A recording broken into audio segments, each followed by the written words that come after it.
Alors bonjour, nous allons découvrir le Bodyland Art, plein corps avec la nature. Alors c'est surtout comment animer avec un groupe ce genre d'activité qui est de faire des photos assez étonnantes dans la nature avec son corps. Alors, tout d'abord c'est partir en balade avec un groupe et puis donner des consignes pour expliquer comment ça va se passer. Alors on va voir tout au long toute une série de photographies et avec des éléments de consignes. Alors vous, l'idée c'est de partir d'être le photographe et aussi le metteur en scène pour aider le groupe à se positionner, à faire des choses dans la nature.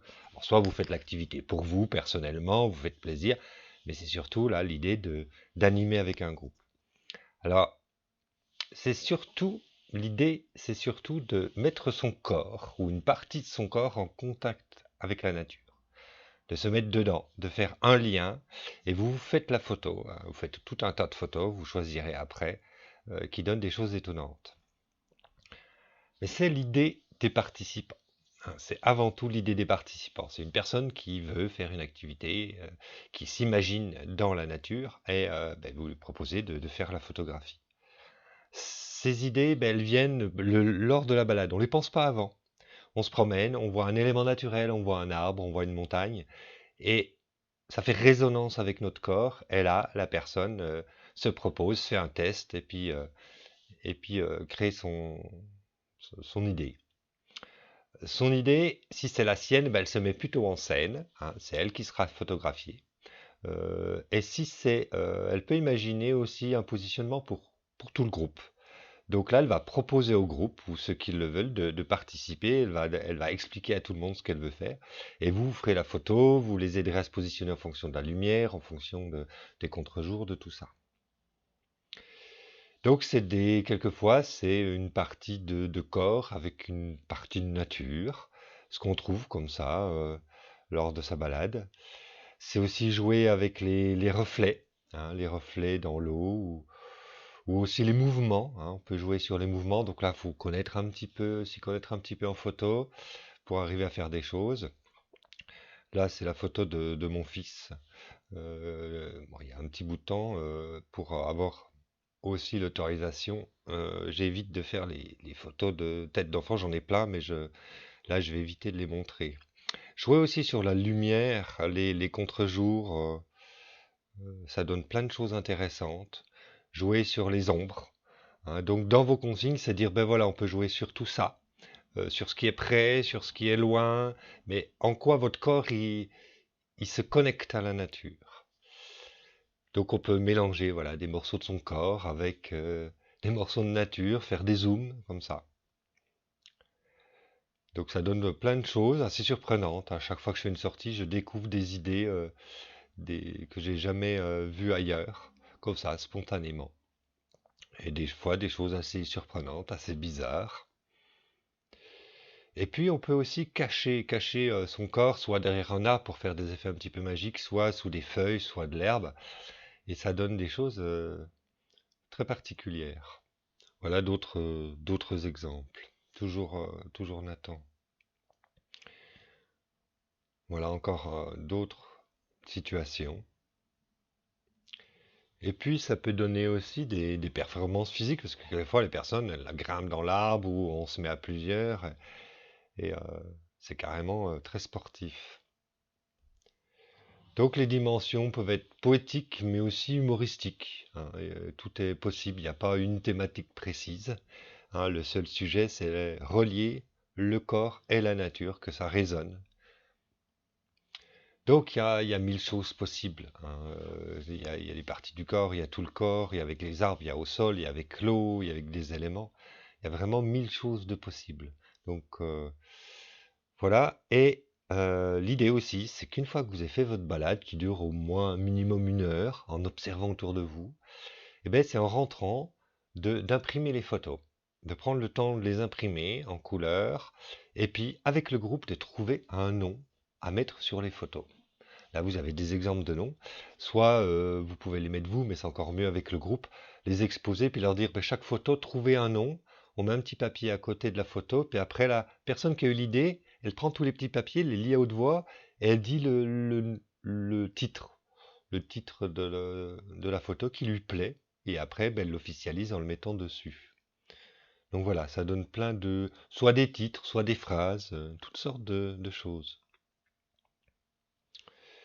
Voilà encore des exemples, même du bodyland art fait dans des grottes aussi. On a testé des choses un petit peu dans différents milieux naturels. Et puis on peut aussi faire, je dirais, pratiquement milieu urbain, dans les parcs, avec des éléments même humains, on peut faire des choses, mais tout est possible. Et puis voilà d'autres exemples avec des noms, des mots qui sont mis dessus, hein, qui ont inspiré, qui donnent un autre regard sur la photographie. Encore un autre exemple, là, c'est une personne qui a eu elle-même cette idée-là. On n'impose évidemment pas à des personnes des idées si elles n'ont pas envie de le faire. C'est la personne qui est là sur la photo qui a décidé de faire cette prestation-là. Donc dans cette activité, on peut avoir des objectifs pédagogiques. Alors pour les pédagogues, j'ai donné quelques exemples, hein. Ça permet quoi cette activité? Eh bien, de renforcer son lien sensible à la nature, hein. On est là, dans l'intuition, on observe, on se relie vraiment corporellement. Ça développe la créativité, donc à l'expression corporelle et aussi après à l'écriture. Et puis ça favorise aussi la confiance en soi et la coopération. La confiance en soi où on ose exprimer devant le groupe une posture, quelque chose, on prend la photo, on va la valoriser. Et puis la coopération où là, il y a souvent des photos qui sont tout un travail d'équipe. Et puis ce qui est important, c'est une posture. C'est-à-dire que si vous faites la balade avec un groupe, c'est pas en faisant autre chose. On présente vraiment cette activité avec tout le champ des possibles. On se présente comme le photographe. Et puis on part en balade. On demande de bien observer autour de soi les éléments proches, les éléments loin. Il faut lâcher prise, il faut arrêter d'intellectualiser, mais juste, c'est un ressenti du corps. Euh, Il y a une idée de plaisir, vraiment se faire plaisir, ça donne des situations assez étonnantes, assez drôles. Il faut tester, il faut expérimenter, il faut faire plein de photos en disant, bon, on sait pas si elle sera bonne, on va la faire, on verra bien, on la choisira ou non. Se laisser surprendre par les idées de chacun. Et puis suivre son corps et ses envies avec ce qu'on va trouver le long du chemin. Donc vraiment cette posture d'ouverture, regarder vraiment autour de soi et faire des tas de photos pour après les sélectionner. Un mot sur l'origine de cette activité, que j'ai appelé le bodyland art, même si le titre me plaît pas complètement parce que c'est en anglais, alors j'ai pas trouvé d'autres mots, mais c'était pendant des rencontres nationales École et Nature du réseau euh, Fresnes, ex-École et Nature, c'était en 2008. Il y avait un groupe qui avait travaillé sur l'expression corporelle dans la nature. Ils avaient fait plein de choses, plein de tests. Et là, je me suis dit, mais ça, on pourrait faire ça en animation vraiment avec un groupe. Là, sur l'image, vous avez une immense main. Ils avaient proposé en restitution qu'on se couche tous pour représenter cette main, hein. C'était dans le Houdou. Donc maintenant, à vous de jouer. Ben, allez-y, testez déjà pour vous-même. Amusez-vous à faire des choses, puis après, peut-être oser le faire avec un groupe d'enfants ou d'adultes. Quelques conseils avant de partir. Ben, repérez peut-être les lieux où il y a une diversité, il y a un peu de la forêt, il y a de l'herbe, il y a des haies, différents éléments.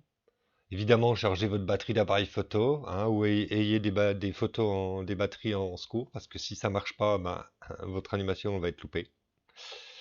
Préparez un lieu d'expo, préparez ça en avance, et puis prévoyez en rentrant un temps, ça peut être un moment du goûter ou de la pause, entre midi et deux, de choisir les photos avec le groupe. Hein, parce que si vous en faites, des fois j'en fais des centaines, il faut quand même sélectionner, on a fait plusieurs, et puis on prend celle qui rend bien, et puis pour les imprimer. C'est pas toujours celles qu'on imagine qui vont bien rendre, donc n'hésitez pas à prendre un tas de photos. Et puis rappelez-vous, hein, c'est la nature qui donne des idées. Donc allez-y sans idées préconçues, sans penser les photos avant, et laissez-vous surprendre par tout ce que vous allez découvrir, les idées des participants. Donc voilà, euh, moi j'ai envie de vous proposer, pour ceux qui ont envie, qui vont faire des choses, de m'envoyer vos photos si vous en faites.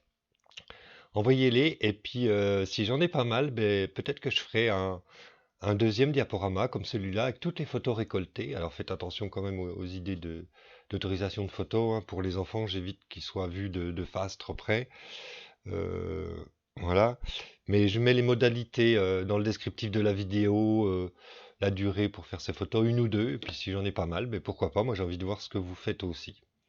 Donc n'hésitez pas. Puis toutes ces photos, ben, souvent moi je les retrouve ou je les diffuse même dans quand c'est les miennes comme ça, dans des plaquettes de publicité, dans des présentations, ça peut servir pour beaucoup d'outils et de supports de communication aussi, parce que ça donne envie de les montrer. Donc voilà.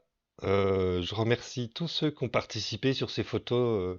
Il y en a qui se reconnaîtront peut-être sur d'anciennes formations, parce que ça fait un petit bout de temps que je fais ce genre de body dans l'art. Donc l'idée, c'est vraiment de vous donner envie de prendre votre appareil et puis d'y aller, quoi. D'y aller avec un groupe et de voir ce que ça donne. Vous verrez, ça peut donner des moments très très jolis, avec beaucoup de plaisir ça peut être très drôle aussi. Voilà, et si vous voulez voir d'autres vidéos hein, sur ce que je propose, allez voir sur ma chaîne, il y a toute une collection de vidéos sur animer sans matériel, les cours d'école, les postures pédagogiques, etc. Eh ben, merci pour votre écoute et peut-être à une prochaine fois.